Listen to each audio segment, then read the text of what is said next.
Ar singlu Mirkli nosargāt ventspilnieks Roberts Petersons iezīmē jaunu sākuma punktu savā mūziķa dzīvē.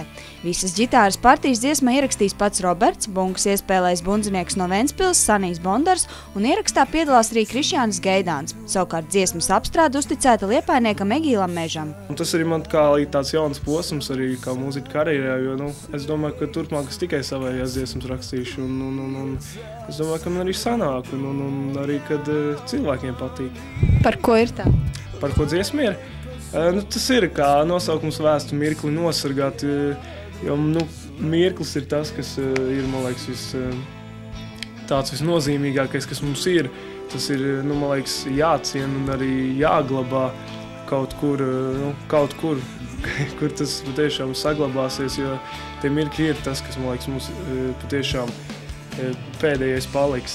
Nebūs tas materiālais, būs tas mirklis, tie mirkļi, tās atmiņas, ko mēs atceramies. Dziesmas nosaukums paskaidro tā jēgu. Mirklis ir jāsargā un jāglabā sirdī, jo materiālām vērtībām nav dzīvē tik liela nozīme. Roberts atklāja, ka komponējot mūziku viņam rodas pirmā, tikai pēc tam vārdi. Lai gan ir reāli iespēja sadarboties ar dažādiem teksta autoriem, Roberts uzskata, ka savai dziesmai vārdi jāraksta pašam, jo tikai pašam ir zināms, ko vēlējies ar dziesmu pavēstīt. Kur varēs tavu dziesmu dzirdēt? Noteikti radio, Muzikālā banka? Jā, par radio jau skan, slēdziet kanāls, visur būs.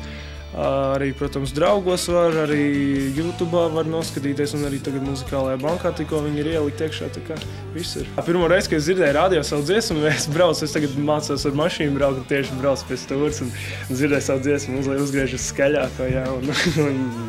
Noteikums nepārkāp no sajūtas. Nē, bet tā paša sajūta ir.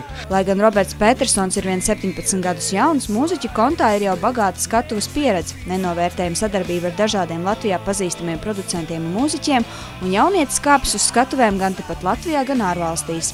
Agrāk Roberts salīdzināja ar Andri Ērgli, bet jauniem mūziķiem patīk dažāda mūzika. Bet lielākie elki ir tādas zvaigznes kā Fredijs Merkūrijs un grupa The Queen, Red Hot Chili Peppers, Led Zeppelin un citi. Salīdzina jau, man liekas, ar labām īpašībām, ne jau tāpēc nesalīdzina ar Ērgļa slikto balsi. Bet kā ir, ka tev pašam gribētos kam līdzināties? Mūzikā. Es kādreiz gribēju kādam līdzināties, bet es vairs negribu to darīt. Es gribu parādīt sevi, es negribu līdzināties. Es varu paņemt kaut ko, piemēram, no saviem elkiem, kaut ko, kas man patiešām piesaista un kaut ko izmantot, bet es vairs negribu nevienam līdzināties. Robertam Petersonam izdodas savienot skolu ar mūziķa karjeru. Kā viņš pats apgalvo, viņu uz priekšu virza kāds īpašs dzenulis, tur arī rodas viņa spēks. Šobrīd top vēl dziesmas un ir arī gatavas, kas gaida savu laiku. Roberts Petersons stāsta, ka vadās pēc principa lēnām un pamatīgi. Tā kā par viņu mēs vēl dzirdēsim un iespējams, ka pat šā gada Eirodziesmas konkursā. Gita Mārtiņsona, Andrejs Kulīgins, Kurzemes televīzija.